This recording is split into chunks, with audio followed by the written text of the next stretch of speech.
가장 건강한 사람은 자기와의 싸움에서 이기는 자입니다.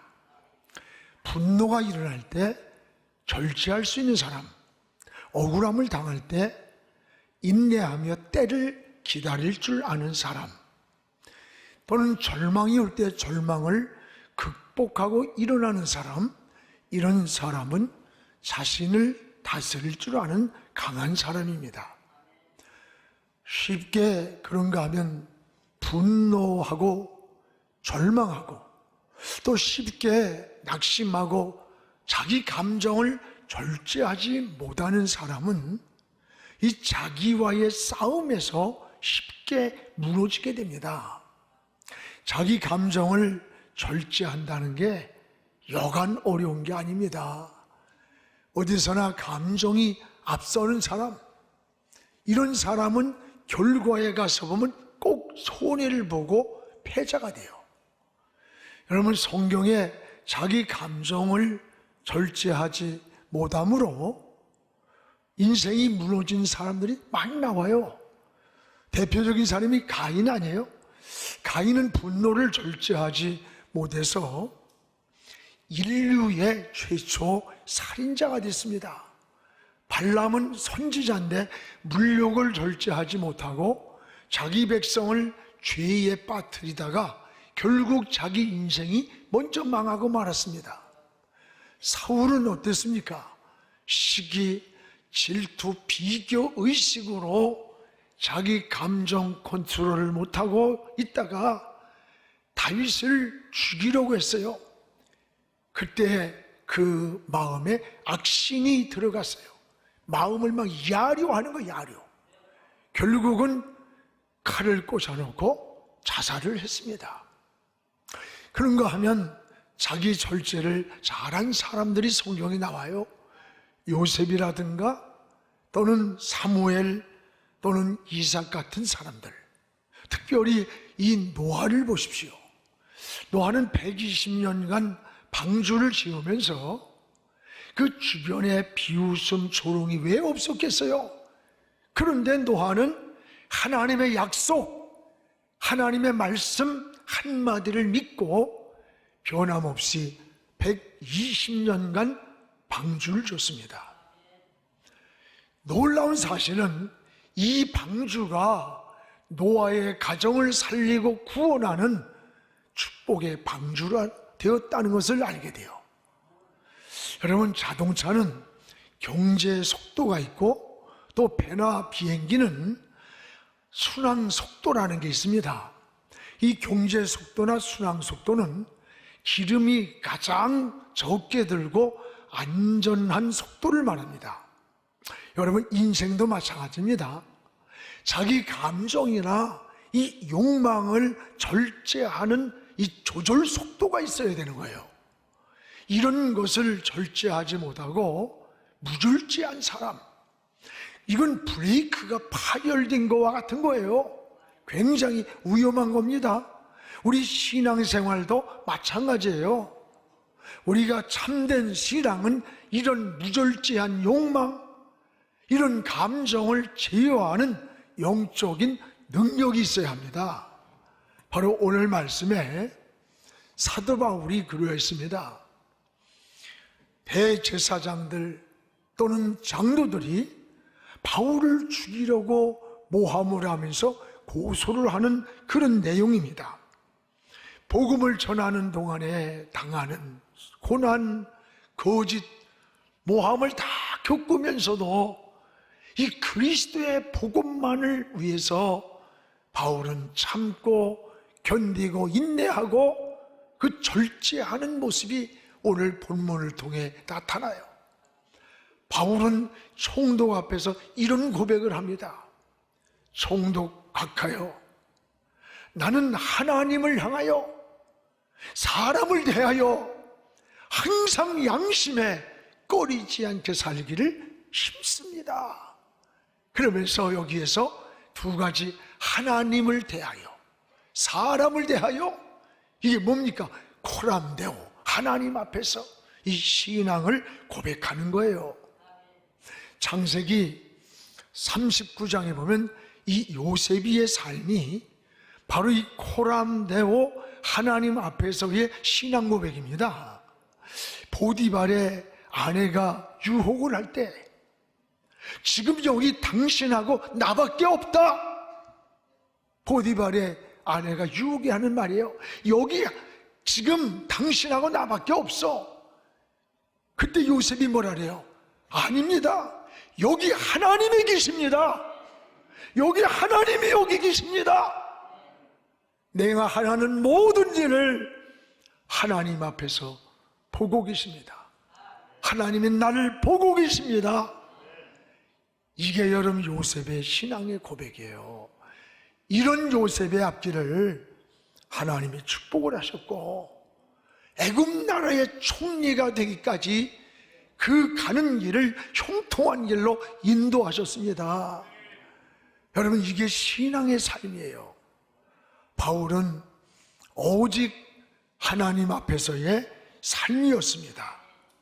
어떤 시련이 와도 요동치지 않는 바울의 당당한 신앙인의 모습, 하나님 앞에서 서 있었기 때문에 두려움이 없고 불안이 없고 하나님이 나와 함께 하시고 나를 보호한다는 믿음 안에 있었기 때문입니다. 여러분, 바로 사는 비결이 뭘까요? 내가 어느 곳에 있든지 하나님 앞에서 살고 있다라고 하는 고백이 있어야 된다는 거예요. 이게 신앙입니다. 오늘 바울을 잡아다가 대제사장 유대인들이 죽이려고 잡아왔어요. 그때 바울을 세 가지 제목으로 고소를 한 거예요. 그 하나는 군중소란죄라는 거예요. 5절을 우리 같이 한번 읽어봅시다.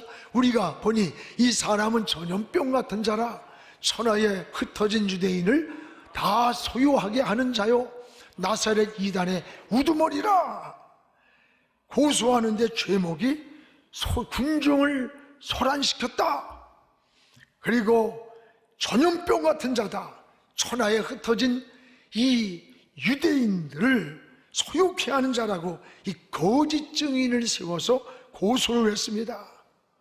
바울은 복음을 전하다가 수없는 매를 맞았고 감옥에 갇히기도 하고 이런 고난을 당하면서 복음을 전하는 거예요. 또 하나의 바울을 고소한 내용은 나사렛 이단 괴소라고 고소를 했습니다. 괴소라. 5절에 보면은 그러나 바울은 이 다메섹에서 예수님을 만난 이후로 이런 것들을 두려워하지 않았어요. 담대하게 복음을 전했어요. 어떻게 이게 가능했을까? 이 복음의 생명, 이 복음의 본질, 복음의 영혼은 이걸 알았기 때문에 이런 것들을 두려워하지 않았고, 내가 혼자가 아니라 나는 항상 하나님이 나와 함께 있다, 나를 보호하고 있다, 이 믿음이었던 겁니다. 또 하나 바울을 소송한 고소의 내용은 성전 모독죄예요. 성전은 세 가지가 있습니다. 하나는 우리의 마음이 성전이에요. 또 하나는 지금 예배드리고 있는 이 예배당이 성전이에요. 유용 성전. 또 하나는 장차 우리가 저 하나님 나라에 갈 때 영원히 주님과 함께 사는 천상의 성전이 있습니다. 성전의 의미는 여러분, 성전이란 거룩한 집인데 왜 거룩한 집이 성전이냐? 하나님이 계시고 성령이 계시고 주님이 계시는 곳이 곧 성전이 되는 거예요. 그런데 진짜 이 성전을 더럽힌 자가 누구예요? 지금 바울을 죽이려고 고소하고 있는 이 바리새인 서기관들, 이 종교 지도자들이에요. 여러분, 저기 멀리 있는 거 아니에요. 가까이 있다는 걸 알아야 돼. 항상 저기 밖에 있는 것 같지만 가장 가까이 있는 안에서 저기 있는 겁니다. 우리를 무너뜨리는 게 밖에 있는 게 아니에요.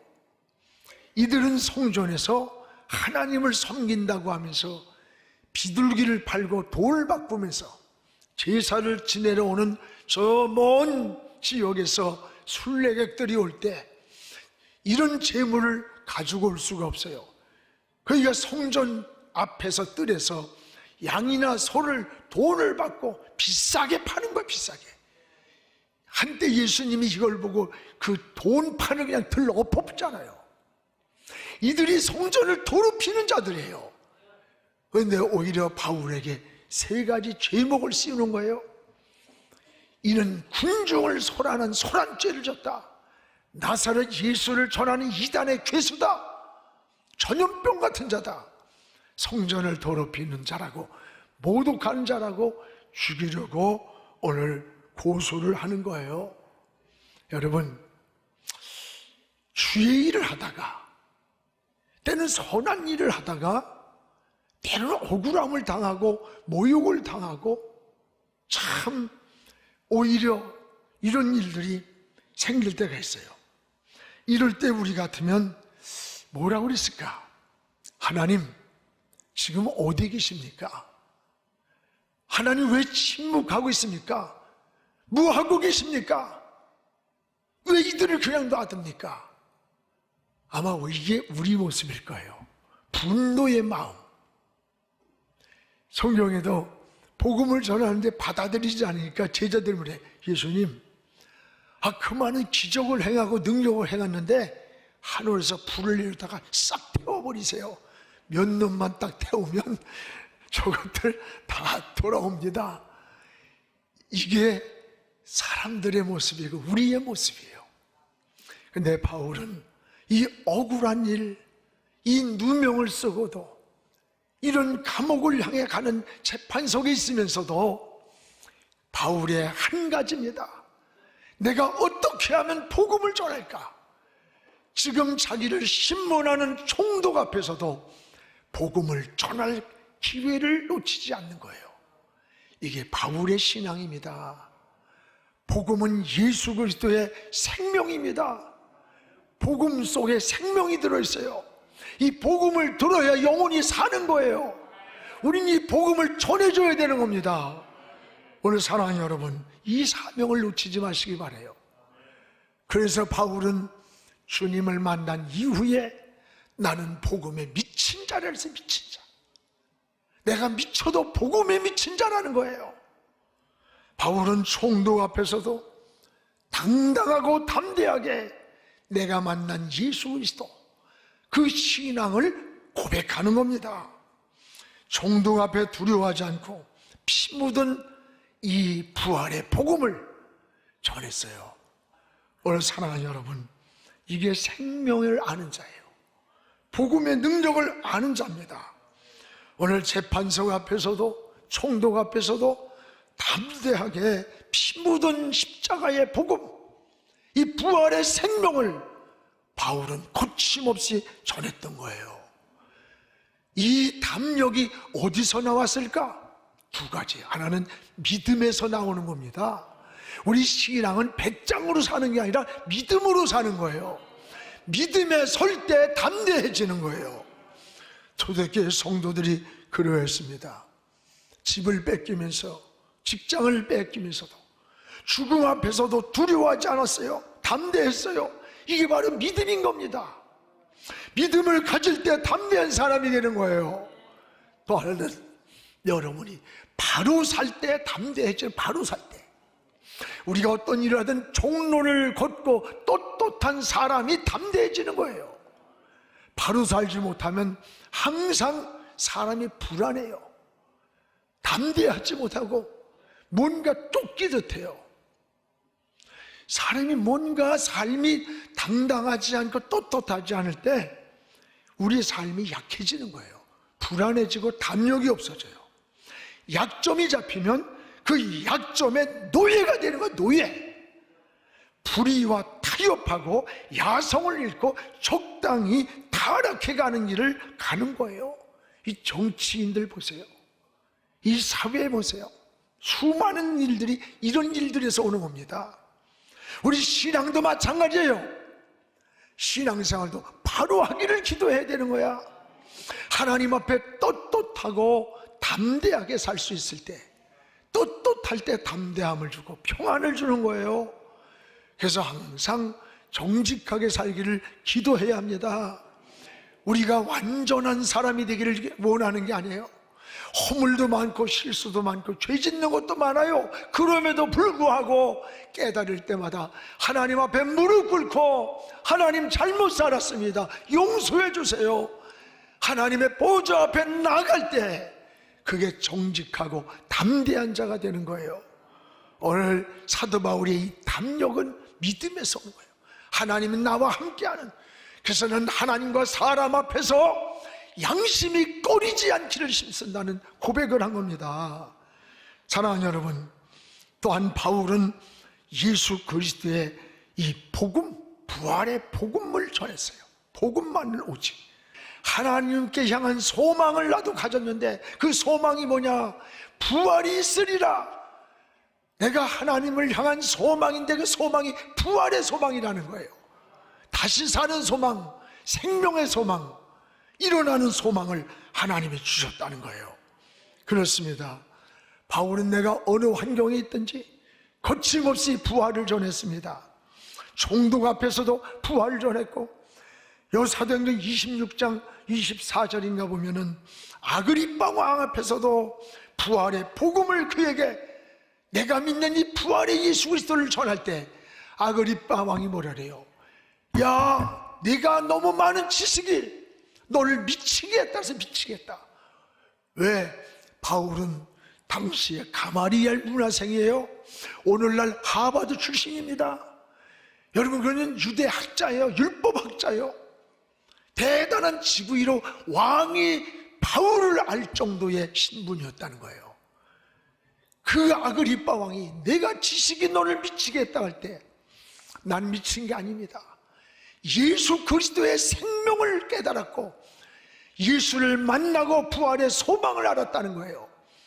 왕 앞에서도, 재판 앞에서도, 죽음이 올 수도 있는 위기 앞에서도, 총독 앞에서도 겁침없이 복음을 전했어요. 오늘 여러분, 이 평안한 세상에 왜 예수를 말하지 못합니까? 왜 그리스도의 증인으로 살지를 않습니까? 오늘 다시 이 생명운동이 일어나야 됩니다. 우리의 영적 잠을 깨우시기를 바랍니다. 영적 회복운동이 일어나야 사는 거예요. 18세기 영국은 말할 수 없이 도덕적으로 또는 사회적으로 붕괴되고 무너지던 시대였습니다. 그때 18세기의 영국에 요한 웨슬레가 나타났어요. 성령의 변화받은 요한 웨슬레를 통해서 성령운동이 일어났어요. 성령이 운동이 일어날 때 젊은이들이, 꿈을 잃었던 젊은이가 꿈을 품고 일어나는 거예요. 술집에 가서 방종하던 이들이 술집 문을 닫는 거예요. 노동자들이 희망을 얻고 다시 일터로 나갔던 거예요. 여러분, 예배도 하나님께 드리는 것이고 기도도 하나님께 하는 겁니다. 오늘 이런 영적 회복운동이 일어날 때 우리의 심령이 삽니다. 가정이 살고 교회가 살고 민족이 살아나는 거예요. 이게 하나님의 역사라는 것을 깨닫기 바랍니다. 이것이 하나님 나라 운동입니다. 우리 모두 이 부활신앙으로 승리하기를 주의 이름으로 축원합니다. 무엇보다 바울은 두 가지 이 본질을 놓치지 않았어요. 이 두 가지 본질. 여러분, 항상 인생은 본질을 붙잡아야 돼. 정치하는 사람들 정치의 본질을 붙잡아야 흔들리지 않고, 사업하는 사람들 본질을 붙잡아야 되고, 이 바울은 두 가지를 말합니다. 나는 하나님을 대하여 그리고 사람에 관해서 내 양심이 꺼리지 않게 살기를 힘쓴다는 거예요. 오늘 여기 하나는 하나님과의 관계입니다. 이것을 우리는 수직관계 또는 영적 관계라고 말합니다. 믿음은 오직 하나님과의 영적인 관계를 말하는 거예요. 예배도 하나님께 드리는 것입니다. 지금 사람 앞에 드리는 게 아니에요. 기도도 하나님께 드리는 거예요. 여러분, 하나님과 영적 관계가 막히지 않아야 형통하고 우리의 영혼이 맑아지고 기도의 응답이 나타나는 겁니다. 이 하나님과의 관계가 회복돼야 하나님의 세미한 음성이 들려오고 하나님의 영감이 떠오르고 감동이 오는 거예요. 전 사무엘상을 읽을 때 깊은 깨달음을 늘 가져요. 사무엘상 3장에 보면 엘리 제사장과 어린 사무엘이 나와요. 엘리 제사장은 하나님과의 관계가 무너졌어요. 제사장인데 하나님의 관계가 막힌 거예요. 그러니까 사무엘상 3장 1절에 말씀이 희귀하여 이상이 보이지 않았다. 제사장인데 말씀이 오질 않아, 다가오질 않아. 감동이 오지 않고 깨달음이 오지 않고 환상과 비전이 보이지 않는 거예요. 지도자가 말씀이 희귀해지면 방향을 잃는 거예요. 하나님께로 길을 인도할 수가 없는 거예요. 영적으로 무감각해진 거예요. 하나님의 영감과 이상이 보이지 않은 거예요. 그뿐인 줄 아닙니까? 2절에 보세요. 2절에 보면 엘리의 눈이 점점 어두워져서 잘 보이지 않더라. 점점 어두워져서. 물론 육신의 눈이 어두워질 수 있습니다. 그러나 지금 하나님을 바라보는 영적인 눈이 어두워졌다고 하는 것을 보여주는 거예요. 하나님의 영감이 이상과 비전과 환상이 나타나질 않아. 백성들의 길을 인도할 수가 없고 자신의 눈은 점점 어두워갔다는 거예요. 오늘 이것이 여러분 엘리의 말씀이 아니라 저와 여러분을 향한 하나님의 음성으로 들려오기를 주의 이름으로 축원합니다. 여러분, 이게 얼마나 무서운 일인 줄 알아요? 사울도 그랬어요. 이 하나님과의 관계가 막히니까 블레셋이 쳐들어온다는 소식을 들었습니다. 두렵고 떨리는 거야. 그러면 어떻게 해야 됩니까? 무릎 꿇고 하나님을 찾아야지. 하나님 살려주세요. 어떻게 해야 됩니까? 지혜를 주세요. 방법을 주세요. 잘못 산 건 용서해달라고 해야 텐데 하나님과 막히고 멀어지니까 잔머리를 굴리고 인간의 생각을 하는 거예요. 이게 신앙이에요. 이 사울이 변장을 하고 여러분 신접한 여인을 찾아가는 거예요. 신접한 여인이 뭐야? 무당, 점쟁이, 무속인, 운명철하고 이게 신접한 자예요. 찾아가서 신분을 감추고 인생의 미래를 그 신접한 여인에게 묻는 이 불쌍하고 불행하고 부끄러운 모습이 성경에 나오잖아요. 오늘 우리가 신앙이 무너지고 하나님과 멀어지고 영적 생활이 막히면 오늘 사울과 같은 모습이 되고 우리가 직책을 가지고 목사요, 장로요, 권사요 떠들어대지만 엘리 제사장같이 여러분 말씀이 희귀하고 이상이 나타나질 않는 거예요. 오늘 다시 한번 우리가 영적인 잠이 깨어나는, 신앙이 깨어나는 이런 은혜를 달라고 하나님께 기도하시기를 주님의 이름으로 축복합니다.